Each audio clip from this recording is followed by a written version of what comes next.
Hello, Fáilte. Does Laura O'Brien hate Americans? We're here to answer that question today and hopefully develop a little bit of cultural understanding as to maybe why that perception might have come into being. Now, I'm making this video not as a defense, but because I came across a couple of Reddit threads that now I know Reddit is a cesspool. I know it is. I know it is generally. But I took some time to actually read through some of the comments and specifically some of the ones on me personally. Now, for some reason, people love when John does some of the things that I do and then hates when my partner, John, who is a male presenting person, hates when I do some of the things that he does. Um, so I'm going to write a small amount of this down to, maybe biases or something like that, and prejudices. Maybe female presenting people on the internet don't always have a good time, right? But what I didn't want to do is completely dismiss it either. So we have co-founded the Irish Pagan School, and we have a huge amount of free content out there. We are educators first and foremost. We are community service educators. And through obviously all of our free content on the YouTube channel, on our blog, on our podcast, and all the free classes that we do at the Irish Pagan School. We have 44,000 students enrolled at the Irish Pagan School. When I checked, it's over 44,000. So a lot of those would be in with free content as well. We do run paid classes, obviously, myself, John, and about 10 other Irish teachers teach classes at the Irish Pagan School, but the vast majority of what we do is actually free content. So when I'm coming across the mission that I have, as a community service educator, when I'm coming across people who are having bad experiences with me or with my content or bad reactions to it, it's my job to sit down and really have a little think for myself, and make sure that I'm presenting myself in the best light, okay? And that what I'm doing, either consciously or unconsciously, is not alienating people from resources that would actually be very beneficial to them. So again, that's part of the community service. So the other side of it is, it was a little bit hurtful, um, and like I will get into some of the reasons why I do understand why people have bad reactions to me. I genuinely do, right? Um, some of the things I say, we're going to go through. I have 10, um, 10 reasons why I don't hate Americans. And I also have 10 reasons why I think that these potential or that these misunderstandings actually came up, like why some Americans might feel disliked as well. So we will get into all of that. I have very specific points. I've really thought about this, okay? But ultimately, like, I just want to make sure that I'm not hurting people, and that is like, like, why would I be out here every day giving away the farm here, quite literally in some cases, just so I can hurt people? Like, it's not me. It's not where I'm coming from. It's certainly not my intent. I'm not denying that that could have been the impact. And again, we will go into why. But I just want to do what I can to make sure that people actually have access to the information that they need. The one thing everybody agreed with on the Reddit thread was that we know our stuff, that there isn't anybody else. There isn't another resource like us. That was coming up time and time again. There was always this, but Lora, but Lora, but Lora. Now, one of the things that I have done is re-examine some of my old content on the Lora O'Brien channel, where I was really up against it back in the old days when nobody was doing what I'm doing now. Thankfully, we have many other Irish creators now who are out there educating and are following the example of trying to make these resources available, and they're doing amazing jobs, right? But back in the Wild West days, when I was up against it, there is a lot that uh, there's a lot that made me angry. There's a lot that I had to fight against. And so I have taken a look at some of that old content, and I've actually taken down a lot of the content from the original Lora O'Brien YouTube channel. Now, that anyway has been repurposed to the OM Academy educational resource. So I've still kept up some of it, but I've taken down anything that I feel might be kind of alienating in this way, right? So yes, unfortunately, a lot of people have lost a lot of content. There's hours and hours and hours worth of stuff that's come down. My intention is to remake it, to clarify it. We have a much better tech setup now. We have, I have a little bit more time, a little bit more space, and I can do a better job really on getting my points across. So all of that being said, I also want people to understand that where I'm coming from is 30 years of doing this work. And, sometimes I'm just tired. I'm tired. I'm tired of having the same conversations, and I'm human and I make mistakes, and that is definitely a part of what's been going on here. However, that's to explain, not to excuse. So in these 30 years, I've been doing my own personal practice. I've been involved in all sorts of online forums, back from Yahoo groups. I didn't quite get in at the 4chan era, but definitely from the early Yahoo groups. Save Tara, if anybody recommends or remembers that, the old traditional witchcraft groups. Like, I was involved in all of those from pretty much from the age of 18. And, because nobody had let me in, well, a little bit earlier, but technically you're supposed to be 18. So let's just go there. But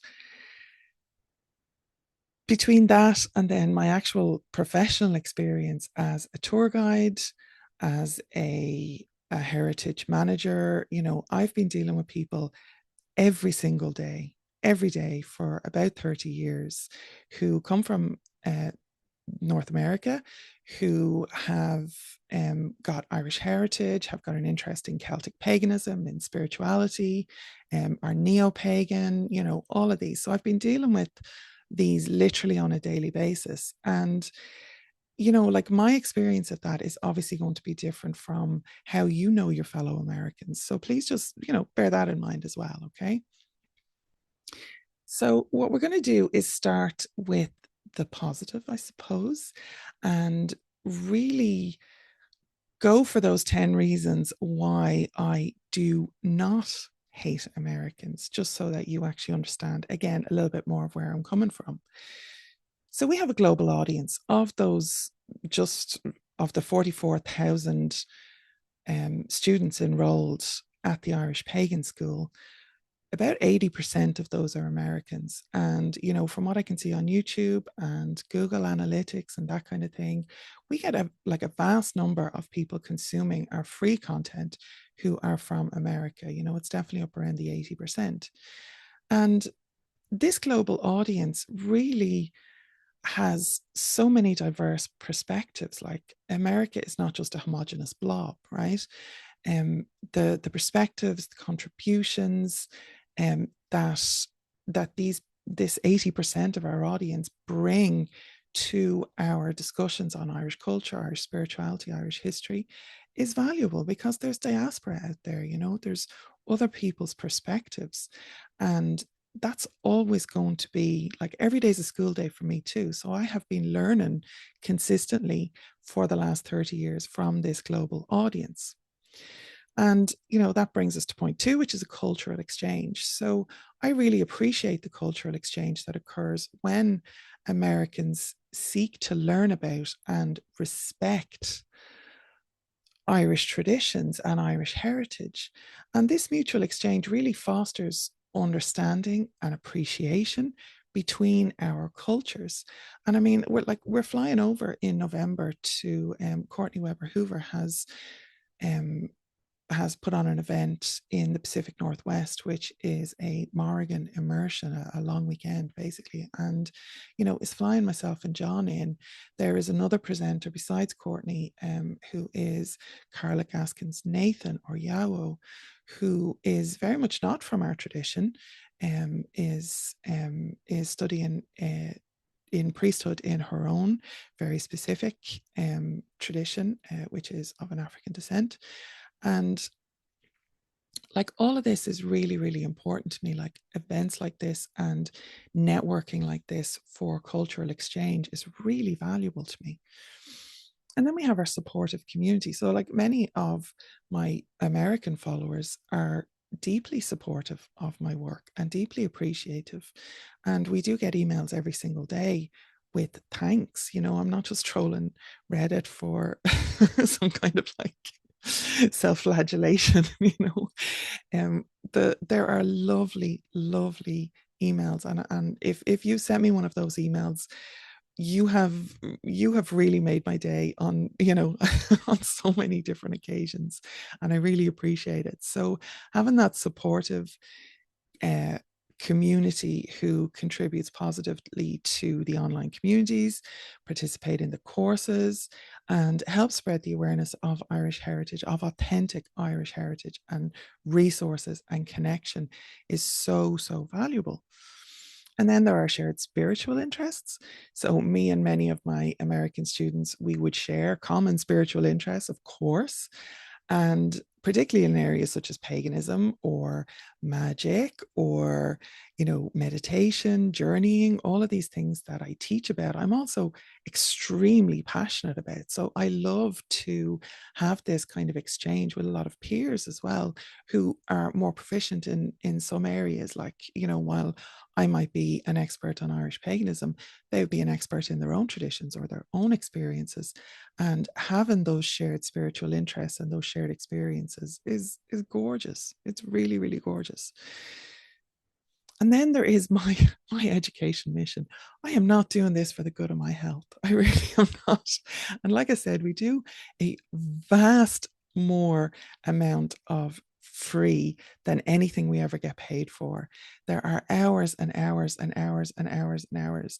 There's at least a year's worth of free content. And I would say probably 2 years if you actually sat down and went through everything that we have offered for free over the years. I'd say there's at least 2 years, and you can go to irishpagan.school/free, and you can see it all there. There's Fire Festival cheat sheets, there's free email courses on like engaging with your Irish ancestry in really practical ways. There's the Three Pillars model course, the Three Pillars of Irish Paganism, which is to learn, experience, and integrate. You know, like I don't just teach theoretical stuff. I don't just come from an academic background. It's not about well, it is about, but it's not all about the folklore and the heritage and the mythology and the books, you know, and the lore side of things. Like what I'm giving away for free is really relevant and really practical. And this is my mission, so that people actually have the tools, the resources, the information, yes, but the confidence as well to, again, learn, experience, and integrate so that they develop their own practices.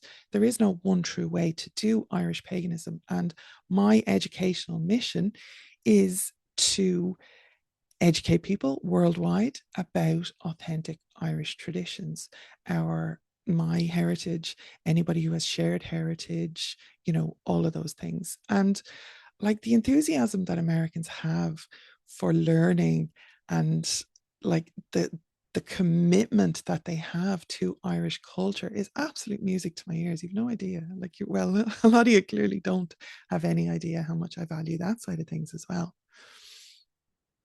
And I don't know what number we're on, maybe 4 or 5. Respect for authenticity. So I really, really respect American people who approach Irish culture or any culture really with genuine interest and a desire for this authenticity. You know, there's a lot of ye out there who are just as sick as I am of the, you know, plastic paddy shamrock, hokey, gosh and begara, you know, top of the morning to you, drunken Irish, you know, all of that stereotypical or touristy nonsense that, like, especially when you're coming from a spiritual perspective, in your heart and soul, you know, it's not actually Ireland. You know, it's not our actual traditions, our culture, our heritage. You know that it's not real. And yet this is all you're being fed. So what I get and who I get through our doors is the people who have that graw, have that love, have that longing for the authenticity. And that's what I want to share. That's again, that's my mission. Community engagement is another one. So I actively engage with American students and readers, offering guidance, answering questions, participating in discussions. Now, I have, you may have noticed on the channel that John has been doing a lot more of the content than I have. That's because I have been writing my book on the Morrigan, which will be out with Llewellyn in 2025, wherever you're watching this now or in the future. So I have had my head down in that. And before that, I was doing a master's thesis on the place of Ogham in the development of Irish identity. So that was a 2-year course. So I've really had to, over the last 3 years, I've really had to step back. And also significant burnout is, is in place. All of this free content comes at a price. So I have been really trying to catch up with myself. And yes, it necessitated taking a step back, but wherever I can, and at the Morrigan Academy, at the Ogham Academy, in our Facebook groups for the Irish Pagan School, in the Morrigan's Cave on Facebook, wherever I can, I engage with our community. And hopefully with an openness and a respect for our American audience. Now, there's a lot of people don't make it easy for me, but we're going to stay on the positive for now, right? We have to put up with with a lot, and again, as a female presenting person on the internet, there's a whole extra layer to the stuff that I have to put up with that John doesn't. So, he's maybe a little bit more free to be the happy chappy, carefree presentation that he's able to give. It's sometimes getting online for me feels like going to war, and I don't like that. I don't want that. I don't look for that. I never look for fights or arguments. However, I have to have very strong boundaries. But anyway, we're going to keep focusing on the positive, right? So mutual learning. I really believe in mutual learning, where both me and my American students and community members, and again, peers, can learn from each other's experiences and perspectives. And this is a positive aspect of international reach that I wouldn't get just if I was just sitting here in my house in Waterford, here at the Irish Pagan School HQ, in the office here. There wouldn't be any of this mutual learning available if I wasn't doing what I do. And then, of course, there are personal connections. I have made so many friends, and I was a little bit hesitant about putting this one in, to be honest, because it's like some of my best friends are Americans, But actually, some of my best friends are Americans, and I just can't understand how people could look at me and look at the relationships I have and look at how I engage with people, certainly on a one-to-one basis, and not understand how much I like the mutual respect and shared values that I have with the people who I call friends, who are, out there in my American community. And, I've had so many people like come to my house. This is not an invitation to come to my house. Parasocial relationships are a thing. If you don't have my phone number, you're probably not on this, close friend list. However, there are many who do have my phone number, who do know exactly where I live, who I would go out and meet for a drink. And, getting me out of the house is a big thing, so there's all of that. And then I just wanted to finish up these like positive list with the focus on inclusivity, because my work is really rooted in inclusivity and aiming to make Irish spirituality accessible to all who approach it with respect, regardless of their nationality. So yes, I love Americans, but I love Japanese people, I love French people, I love anybody who wants to come and engage with Irish heritage, tradition, culture, history. I am literally an Irish historian. I am a public service Irish historian. And, that's what I got my academic qualifications in. I like literally masters in Irish history. So it is not just my pleasure, but my job, my role, my again part of my life's work to make sure that I have an inclusive approach which highlights that I value the individuals based on their actions and attitudes, not on their nationality.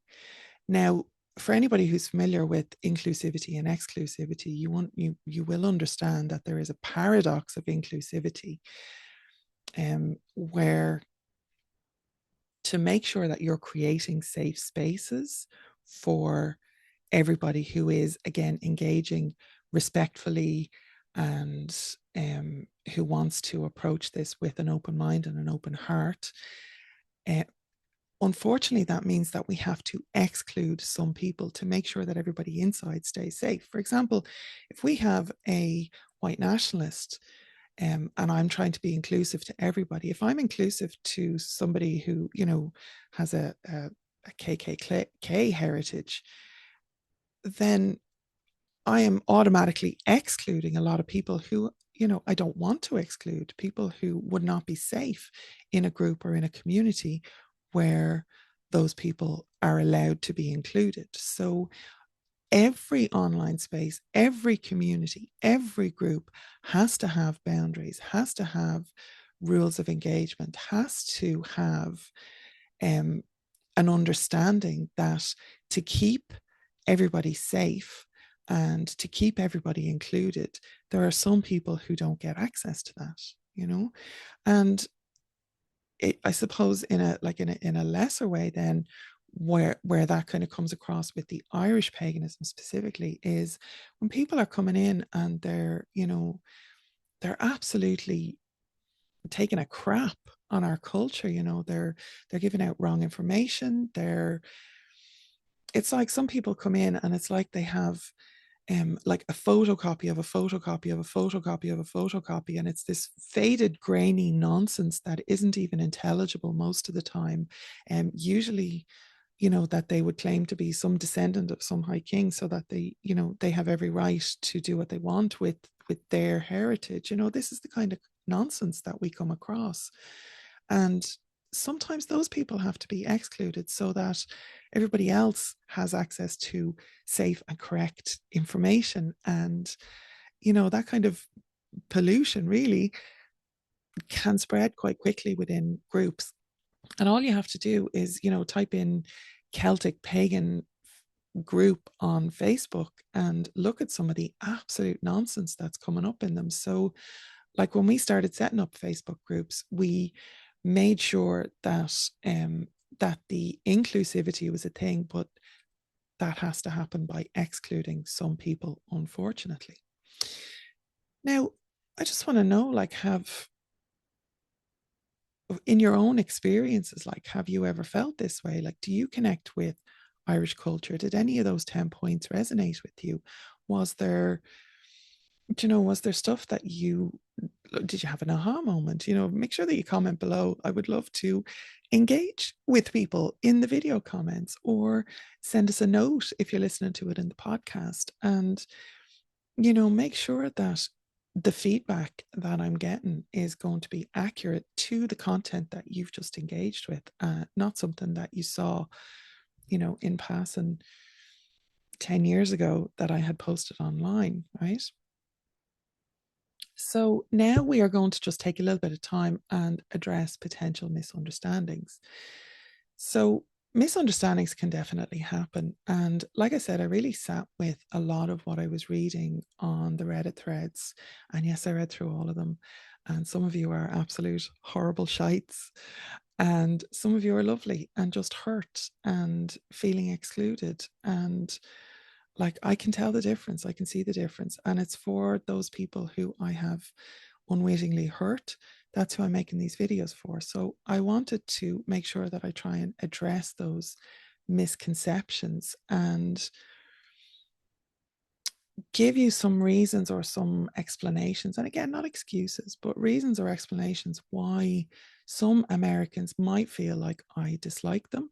So if you've had that experience, or if somebody has relayed that experience to you, because that happens a lot as well. Unfortunately, there is a certain section of the online, Celtic paganism community who really, really doesn't like me and takes great delight in fostering these kind of complaints against me and courting them and even twisting them in some cases. And yes, I've seen screenshots. I've seen people who used to be my friends do absolutely and say absolutely horrible things. And I know that that's out there as well. So if you've heard a story about me but haven't had a direct experience, then, it could be coming from complete bad-mindedness, badness, or it could be coming from one of these, reasons or misunderstandings. So, number one, I have a really strong emphasis on cultural authenticity, as you may have gathered already. Um, the preserving the authenticity of Irish culture might come across as critical of those who engage with Irish traditions in ways that, I would perceive, or really any Irish person would perceive as inauthentic or appropriative. And this can lead some Americans to feel like personally attacked. Um, Again, I'm not going to criticize American culture in this way, but there does seem to be a tendency to take things very personally rather than kind of sit back and have a little bit of critical thinking about things. So everything turns into like a personal attack, when I very much understand that most Americans have not had access to authentically cultural sources. Again, you have those photocopies of photocopies of photocopies, sometimes that are passed down through families, but often just within these communities, that, Irish American culture and Irish American heritage within the diaspora is very different from Irish culture. And again, not better or worse, just different, right? So for something to be Irish and to be authentically Irish, it's going to look very different to me than it does to somebody who grew up in Boston thinking that that's what Irish is, right? So that happens. And again, it's not meant as a personal attack, but it can come across that way. And, again, my focus is always on preserving Irish culture, not in amber, not to enshrine it, not that it can never grow or change, because a huge part of my work, again, as a historian, as a folklorist, as a spiritual person, is understanding and fostering the growth and the adaptation. But it has to start with the right roots. And I think that's where I often get misunderstood. And then there's the critique of misrepresentation, which is number two. So I am very outspoken and have been very outspoken about the misrepresentation and commodification of Irish culture. Slap a shamrock on it, and, especially around the Paddy's Day situation, anything is Irish, and it's not, like, it's really not. And it's hugely prevalent in American pop culture. You know, I think there's a classic one from Buffy where an Irish spell was being read out that was actually I think the bus timetable in Irish Gaeilge, and it's just it's ignorance, but it's again that misrepresentation and the commodification. Everything is like a free for all. Everything is up for grabs. Um, now that was a funny example, but like there is a dark side to that too. So this critique that I would have, which is ongoing, and I'm not going to stop, I will always call this out, right? While directed at broader trends, always directed at broader trends, might feel like a personal criticism to some Americans who have maybe believed that, who, thought that that was genuine, or thought that that was, or were thrilled by it or connected to it in some way, not knowing any different. Um, so like that can absolutely happen, and has happened, I'm sure. And the understanding again that, like, when I have a critique, it is critiquing the broad cultural attitudes. It is not a personal attack on anybody. I This is going to sound bad, maybe maybe I'm shooting myself in the foot here in a, hey, Laura's actually a nice person video. um However, I don't care enough about, a random person that I'm going to meet online. I don't personally care about them.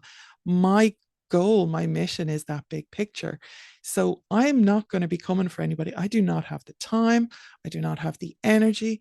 I do not have the resources for personal attacks, for witch wars, I could not give a shit what people are doing personally when if I react to something, or if I critique something, or if I, put this emphasis on cultural authenticity, it, I am talking about 100 examples of this, on any given day, not this one person who happens to be in front of me at the time, right? And I do try and make that clear, but people don't seem to hear that. They still hear that they're being personally attacked, or they presume they're being personally attacked, if it's something that they have done, or if something that they can relate to, So the other side of this is I have a very blunt communication style. This is point three. There is this straightforward, no nonsense communication style, which is really common in Irish culture. Like it's so common, and it's just it boggles my mind a little bit, like that I get called, angry and like being a bitch, and it's like you have no idea how gentle I was just being. Like it is it is very much this this kind of communication style which can be perceived as harsh or unwelcoming by Americans who are used to more indirect forms of feedback. There is that cultural disparity of like, we don't really do the have a nice day. It's not that we're not pleasant, we're very pleasant people, do a lot of small talk, that's all grand. But you look at any kind of, say, the funny Irish content creators, you look at Blind Boy, you look at Kneecap, you look at Garrett Noon, you look at, I can't even think of Clasair, any of the Irish, the very Irish content creators like that are so easily available online. And we all have this bluntness, we all have this directness, we all have this forthrightness. And it seems like if you're being funny, you get away with it. If you're a charming man, you get away with it. But for some reason, when it's a female presenting person, there's a lot less leeway given, for that. So again, biases can come in there. But also, again, those indirect forms of feedback, you just don't really kind of get them in Irish culture, So you do. And obviously, I'm generalizing. Obviously, I'm generalizing about American culture. I'm generalizing about Irish culture.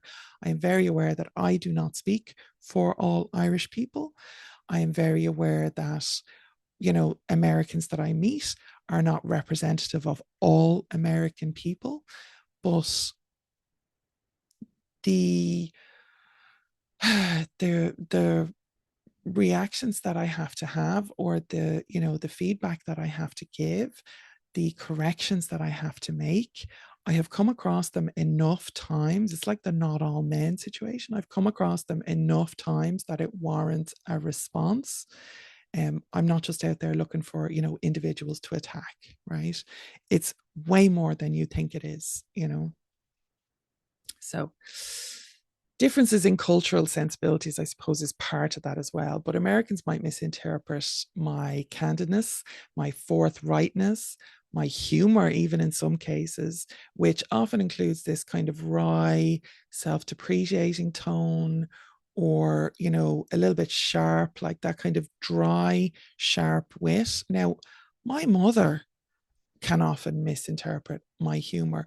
My I think particularly my father's side of the family have this really, really dry, sharp wit that again is quintessentially Irish, but it's not every Irish person either. So like even within, our own culture, cultural sensibilities can change and can shift, right? But if I'm sitting with a group of my cousins on my dad's side, like we are on fire, we're absolutely on fire, and we tone that down significantly for other people's cultural sensibilities. But I think for maybe American cultural sensibilities, I couldn't tone it down enough. I really couldn't. Um, so it can be misinterpreted as dismissive or disdainful. And again, especially if you're not familiar with Irish conversational norms. Um, but honestly, if you were to come to Ireland and like sit in a pub or listen to a podcast of like a group of Irish people just chatting with each other, um, they're like, you'll see what it's like. You'll attune to it. And a lot of it is just that you wouldn't be used to Irish people, which is, I think, a little bit ironic when, it's people who are claiming to be Irish and more Irish than me don't actually understand what Irish people are, kind of our humor and our communication style. But anyway, that's maybe a conversation for another day. So I mean, even that could be interpreted as me being really negative for Americans, right? And look, again, I am reacting. I am working from a place of understanding that this is hundreds and thousands of American people that I have come across who get very, very enraged by things that, if they were actually Irish, that they should, if they were as Irish as they were claiming to be, that they should really understand that this is just how Irish people are. So it's just something to sit with, right? Now, I also focus on Irish perspectives. There is, back to the kind of misrepresentation and the commodification of Irish culture, there are so many groups, spaces, content creators who are peddling some form of Celtic shamanism, Celtic paganism, um, Irish this, Irish that, Irish mythology, Irish folklore. None of it's actually Irish. Or they are taking Irish source material and really, really twisting it into something that is very different, right? Now, any of you, any of you can go and you can find 10 of them. You can 10 of those groups, 10 of those content creators. I'm not going to promote them, obviously, but like Google Celtic paganism and you're going to find a whole heap of, or Celtic shamanism, and you're going to find a whole heap of those kind of resources in air quotes, right? The reason that I specifically focus on Irish perspectives and native voices is to give us one space. Like, I want, and maybe this is selfish, right? But I know that a lot of my students appreciate this as well. And if you're not one of them, toddle off. Like, it's no skin off my nose. It's no skin off anybody's nose. Like, you don't have to go and complain about me on Reddit. Like, if I'm not for you, grand. If a safe um like space that is specifically set up for the inclusion of Irish perspective and the prioritization of Irish voices, Irish perspective, Irish experiences in my work, if that's not for you, grand. It can lead some Americans to feel excluded or overlooked, particularly if they're used to more prominent American-centric viewpoints. It sounds like you're being silenced, or it sounds like your favorite content creators that like you loved are being dismissed or silenced or whatever. Nobody's saying that you can't have those spaces. Nobody's saying that you can't have those things, read those books, do what you want, go knock yourself out, grand. Um, but within our community, we center native voices. Now, this is really common in cultures like indigenous or native cultures that have been colonized, that have spent, centuries trying to find their own voices. Like, I will protect this till my dying day. I will protect spaces for Irish voices. I will protect the focus and the centering of Irish voices, Irish experience. And I am not just talking mine, like, come on. Like, again, we have 10 other teachers who teach with us at the Irish Pagan School. Like, if I wanted this just to be the Lora show, I wouldn't even have John there. Um, or it'd just be me and him running a fucking cult or something. You know what I mean? Like, that's not what we want. That's not what we're about. I regularly put up posts that are like reviews, that are recommendations for resources that are other Irish creators, other Irish voices. I've mentioned Blind Boy, I've mentioned Kneecap. You can go on YouTube, look up The Crafty Kayak, look up Tara Tyne, The Ditch Witch, look up Hog and Dice, look up, oh my goodness, like any of the creators or influencers or anything that I've mentioned already. Like there are so many people who have so much to say and so much to contribute, who have not had a space to do it, who have been drowned out by, you know, English or American, Celtic pagan or Celtic shaman people who have literally just blanketed the world with their view or their version, and it's not Irish, you know. So I just want Irish spaces. I want my work to reflect Irish perspectives. And again, not just mine, you know, I want to be able to hand you resources and make sure that you're being connected to authentic Irish culture. And I am absolutely not apologizing for that. Not ever. Like I said, I will die on that hill. This is my fucking fairy fort, and I'm going to protect it until my dying breath, because we don't have them, and we haven't had them, and they were taken away from us for so long, for like 1,000 years, right? We haven't had a voice. So we have a space now where the Irish have a voice, and that's my guardianship duty right there. Now, expectation of prior knowledge. So, my deep dive into Irish spirituality or history, I know that I can get really deep sometimes, and it might lead, it might like assume a certain level of prior knowledge or sensitivity to cultural issues that would be very normal to me.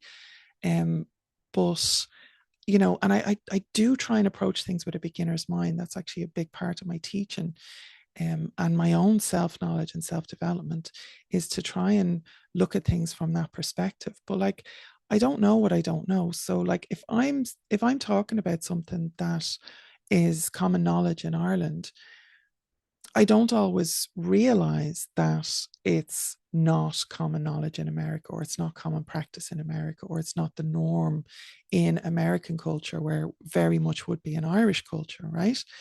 So it can maybe make some Americans feel it like inadequate or unintentionally alienated, if you're new to the subject. And again, if that's you, I will apologize for that. I am so sorry for that. But again, I don't know what I don't know. So feel free to just point out, leave a comment below, like, you know, where I was presuming something was a standard, or presuming a level of knowledge that isn't common, right, to you or to your culture, whatever. There are no stupid questions. There are no, you know, like we really, really try and take that feedback and develop further resources on it, or, you know, take it down a peg, or like widen it, let's say, rather than take it down a peg, but like widen it out or broaden it out, so that we're able to better explain the basics as well as the more advanced concepts. Like, and we can't, in fairness, like we can't sit at basic 101 beginner level all the time, or like we wouldn't be doing our jobs if we were doing that. But there are more and more resources coming online all the time about, you know, getting your feet on the ground. And again, all of those are free. Like my guided journeying method that I teach, and it goes up to, you know, level 3 journeys. Level 1 is all free. There is literally a whole free course. There's 5 free journeys. There's free journeys on the YouTube channel. There's, you know, like, and I keep that at a baseline. I keep that foundational teaching and knowledge available to anybody who wants it. And a lot of that guided journeying stuff is self development, is critical thinking, is, you know, those kind of starting points that maybe might not have been part of your cultural or your educational experience, um, or maybe just not in this context, you know, that you have never applied them to this context. But that's what we're trying to do. So, like, there's a lot more beginner content coming online as well, to try and address this, you know. But again, if I have made you feel inadequate or alienated, it was not my intention, but I can only apologize for the impact of it, because I work so hard to try and provide these resources. But obviously, you know, if you jump into a more advanced resource without having seen some of the beginner stuff, you could feel a bit lost. And I totally get that. Um, Criticism of appropriation. So I am very vocal about cultural appropriation, particularly when it comes to Irish traditions, for all of the reasons that we have just talked about, right? And Americans who are unaware of these issues might feel targeted if they perceive that my criticism, again, is directed at them personally rather than at a broader practice, right? There have been times when I have had to specifically like call somebody in, but I will be calling them in, right? Where somebody has like taken teachings and basically repackaged them. You know, my teachings, all of our teachings are for your personal use, right? Your personal spiritual growth. We give them freely in that way. But Irish paganism specifically is a semi-closed practice. It's not a completely open practice, right? Now, again, this is where a lot of people get very angry with me. But all that that means is you can do whatever you want and you can practice whatever you want, but you're learning it from source, right?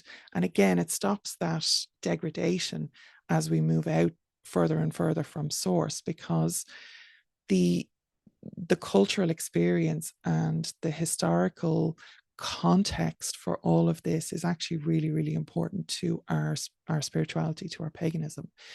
And again, if you don't see why, then you have more learning to do, you know, and this is how you learn from source. And again, we provide all the resources, not just us as a source. We're not trying to set ourselves up as one true way, but learning from Irish people is really the only way that you're going to have that kind of authentic experience.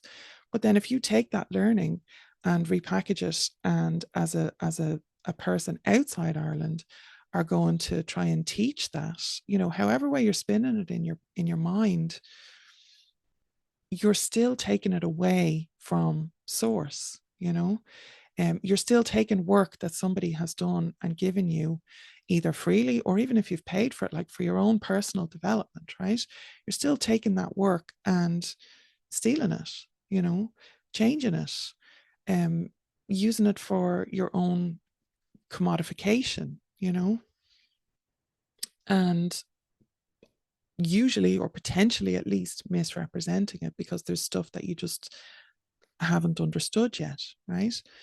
Um, and again, like, none of this is to say Irish people are better than American people, but like, this is not unique to me. This is a really, really common problem for a lot of Indigenous and Native cultures, right? And it's not that we are trying to hold on to our knowledge or like keep it under wraps or whatever. We want to freely share it. We want people to learn and benefit from it, and for it to help them grow and change and development. And that way our communities get better, our world gets better, right? This is what we want. This is, and I don't mean to speak for other Native cultures at all, but from conversations that I've had, this is my understanding with other Native teachers and other Native cultures. And so it's not about like elitism or gatekeeping or keeping things on a lockdown, right? But it's about making sure that when that information goes out into the world, that it's accurately being represented, that it's being used correctly, that it's not dangerous. And I mean, in the case of some, such as the journeying traditions, like when you start, like level one is very safe, but when you start getting off into level two and level three, if you haven't got that direct guidance or come through those experiences or have the rest of the cultural understanding and awareness, and have a teacher or a mentor that you're able to refer to, or a dedicated group, as we do with the Other World Journeys group, um, you could end up in trouble, and it could be dangerous. If you were to set up I don't know, a Native American sweat lodge in your back garden, like, are you going to poison you and all your neighbors and your family, because you don't know how to do it right? Like, I don't know. But what I'm saying is that there are often things that, again, what you don't know, you don't know. Same as me, right? So there are situations where um, cultural appropriation can actually be dangerous, never mind anything else, never mind the ethics, never mind the morals. But, there is this entitled attitude, and this is not just Americans. I think this is a colonial hangover, basically, um, within certain cultures that would have primarily colonizer ancestors, right? So there is this culture of entitlement that, yes, makes me angry because I have to deal with it every day. People expecting that they can just come and take stuff, take my work, take my culture and do whatever the feck they want with it. And it's it's not right. Like, where I'm all for cultural appreciation, and again, I refer you back to my mission statement is to get real information out there, is to make sure that people have free and clear access, not just paid, no paywalls, right? Some of the stuff is behind a paywall because the lights need to stay on and the computers need to stay running, and we need to feed ourselves, right?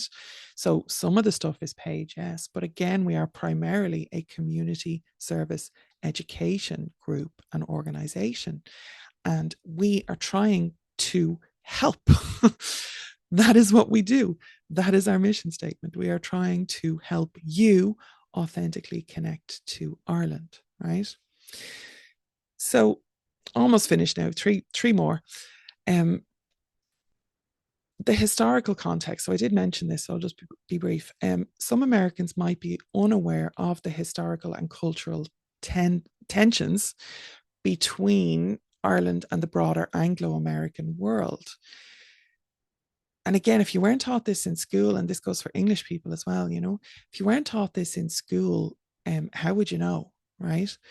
So my references to these tensions might be misinterpreted, and have been definitely misinterpreted, as anti-American sentiment rather than a reflection of historical realities. So again, if I talk about a culture of entitlement, I'm talking about the Anglo-American legacy that is there, that is the cult of the individual, is this entitlement to whatever you see before you, is the American dream, right? But that's not like American. That's actually coming from the colonizer mentality, right? But I can see how that could come across as anti-American sentiment, because again, within your culture, you're taught and trained to protect yourselves from all attacks. So I get why that's happening. It's incorrect. It's certainly nothing personal. It's not even anything against America. It is just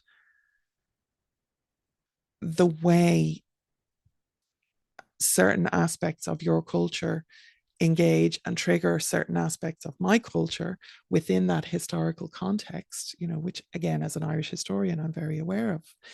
And it is my job to educate about. So yes, I do have to keep talking about this, right?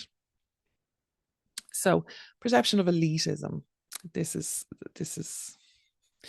I mean, if any of you could see my self-doubt, if it was representative, it would fill the room behind me. Um, However, I know that I have an expertise. I know that I have a commitment to authenticity. I know that I do my work, right? I have earned that shit. I have absolutely earned it, right?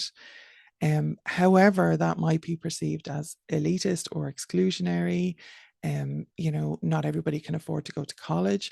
hey, I am 46 years old and I literally am just finished college. Like, that's how long it took me to get my master's. So I get that. I come from a not privileged background, let's just say, and a difficult early life with my children and all the rest of it. So we don't have to go into any of that, but I haven't exactly had an easy time of it. So what I have very much earned through, my own blood, sweat, and tears.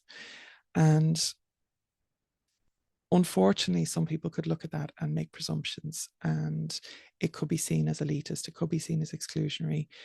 There could be feelings of resentment or a sense that they're not welcome unless they meet certain standards. And like, accessibility is so important to us. I can't even talk about how much of a driving force accessibility is. And more so in recent years, obviously, the more I learn, the more important it becomes, to be honest. So if you were only looking at early content, if you were only looking at, an internet video from 10 years ago or 5 years ago, even, the accessibility side of things might not have been as relevant or as prevalent. Um, the studio setup, the audio quality, the lighting, any of that might not have been as up to date, because again, I didn't have any money, right? So all of that is actually very much in flux and very much in flow. But the idea of elitism, like that you can't access, that I'm gatekeeping, I think that's the one that like personally gets me, right? So and I think because there's a little element of truth in it, right? And again, like all good slurs or takedowns, there's enough truth in it, maybe that people would see it as true, right, or as real, when actually it's twisted by people who don't necessarily have mine or your best interests at heart, right? But this idea of gatekeeping or elitism, I talked earlier about having our space where I am able to focus on Irish perspectives. To For the first time in my life, I can cultivate a community and cultivate a platform, right, where Irish voices are being prioritized. And again, the inclusive and exclusive thing, if there's a lot of invasive species, kind of, if there's people coming in and dropping invasive species in my little garden that I'm cultivating, my little gurt, for anybody who's familiar with the home, my cultivated sanctuary, um, people are wandering through that all the time. The gate is open, right? There is a fence around it, but the gate's open to this little garden, right? But people are tramping all these like invasive species in all the time. And if they are left there, they will take over. If they are let to bloom and flourish, they will take up all the resources, they will take up all the air, they will take up all the space, all the water, all the food. And there won't be any room left for what I'm trying to cultivate in my little garden, which is this sanctuary for Native Irish voices, for Native Irish perspectives. Again, not just mine. I'm really trying to hold that door, and little Hodor moment, hold that door for people who want to enjoy this native cultivated sanctuary, right? So again, if that's not you, then okay. If you're coming in and trampling all over shit, like, absolutely, I will kick you out of our garden. I will do that. I used to work as a bouncer, right? So, some habits are hard to break, right? I will keep the peace. I will keep the space. That is literally my job, right? And or part of my job. And, I'm also dedicated to the Morrigans. So like, why people are super surprised that I'm not some kind of sweet, cuddly, naturally warm and huggy type. I don't know, that kind of baffles me a little bit as well. Um, Maybe it's their own perceptions of the Morrigan that are a little bit skewed. I don't know, right? But anyway, that's just where we're at. And There are no standards that anybody ever has to meet to have access to our sanctuary, to have access to our resources. There are no standards other than approach us with respect. Okay. Don't come feeling that you're entitled to just pull everything up and take it home with you and plant it in your own garden, and keep it just for yourself, right? The garden is for everyone. So there are gardeners, and there are guards. So that's just how it is. And again, that's not something I'm going to apologize for. That's that hill that I'm going to die on. My girt, my cultivated sanctuary is on this hill, this fairy fort with a girt, and that's where we're at. So cultural differences in communication is the last one. We have talked about this, but there can be significant cultural differences in how criticism and feedback are given and received. So that definitely has caught me up a few times. And what I see as constructive or necessary, what is very normal for me within my culture, as constructive or necessary, might not be perceived by some Americans as, might be perceived as like overly critical or hostile, where I'm being very neutral. Um, like, seriously, folks, like if I was being mean, you would know all about it. I can go there. Like, I refer you back to my conversations with my cousins, like eviscerations, like, we don't leave any stone unturned, and there's blood and guts all over them, right? And this is how we engage with each other on a very normal level. Um, and this is not just my family. Like, this is a certain type of Irish person, definitely, but that kind of humor is can be very mean humor, but within very, very certain contexts. And bringing that into my communities and my groups um, is not what I have ever done, like, ever. And all you've ever gotten is neutral. And unfortunately, me neutral, again, there's neurodivergence at play as well. So me being very neutral can be read in very different ways as well. So both neurotypical and maybe American cultural differences. Um, if you're not accustomed to direct communication, that can absolutely cause a problem. So, like, these reasons like highlight potential areas of misunderstanding or cultural differences, again, that might lead some Americans to feel that Lora O'Brien hates them. It's never been my intention, but if that has been your experience, I can only apologize for the impact of it, and that's really important to me. And that's why I'm doing this video. So they're never meant to alienate. They're always meant to educate and protect the integrity of Irish culture, the safety of our community, and that's literally all I've ever wanted to do. So what I'd love you to do is engage in the comments or the discussion section. Send us a message if it's on the podcast. Share your thoughts, your experiences, your questions. I'd love if there was any questions. I'd be happy to answer them in a future video. And by all means, go and check out our free resources. So go to irishpagan.school/free, and you'll see just like a sample of what we have on offer and the work that we do as a community service organization.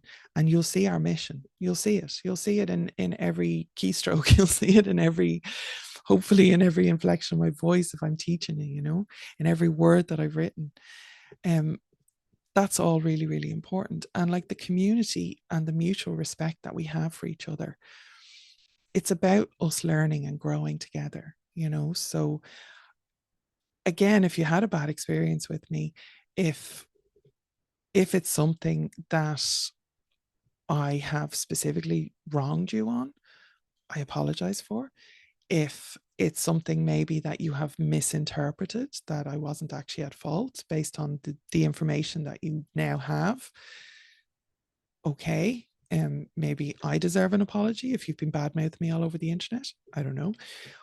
But this is just kind of where we are. And like my intent is always to educate, inspire, to foster genuine connection, and never to alienate or like personally criticize. Again, I don't care enough about any person to specifically go for them. Like it is just, it's not me. I just don't do it. I don't engage with it at all. So thank you for your ongoing support. Thank you for sitting through all this. Thank you for being open to this conversation.